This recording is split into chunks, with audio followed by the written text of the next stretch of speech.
The blocking of the wide receivers, tight ends, and potentially fullback if one makes the roster is one of the hidden strengths on this New York Jets offense heading into 2023. Starting with the wide receivers, here's Corey Davis in his first game back from injury against the Chicago Bears. And Corey Davis is frustrated Jets fans, myself included, with his hands at times, but he is undoubtedly an elite run blocker. The New York Jets averaged almost 1 whole yard per carry more when Corey Davis was on the field running in 11 personnel than they did when Corey Davis was off the field running in 11 personnel.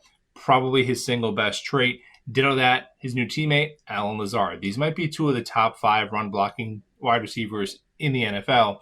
And here's Allen Lazard taking out 3 human beings against the Miami Dolphins in that game we needed the Packers to win to keep the Jets alive last year.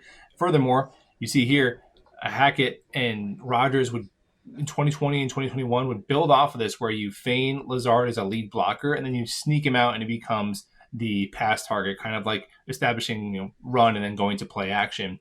Moving to the tight end, CJ Uzomah basically was a glorified offensive tackle for the New York Jets last year. He was a plus pass protector, a plus run blocker. Here you see him leading Braxton Berrios all the way to the end zone against the Green Bay Packers on this end around that gave the Jets a lead in one of their more exciting victories of the season. Tyler Conklin, not a great run blocker. He's a little bit undersized, but I remember a ton of clips like this when I first started watching this film from Minnesota. Here he is hanging with Chandler Jones one-on-one to give Kirk Cousins time to throw a touchdown pass. He did that as often as any tight end in the NFL in 2021. Not as much last year, but he was crucial in games like Cleveland, helping to ward off Myles Garrett, one of the best pass blocking tight ends in the NFL. It's not a common skill set you think of when you hear about tight ends, but it is important.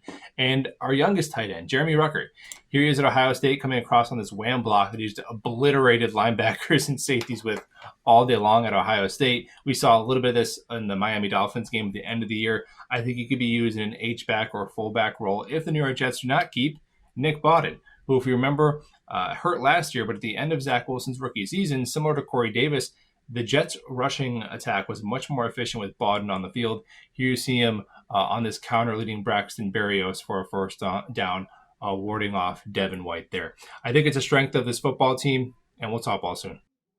Hold up.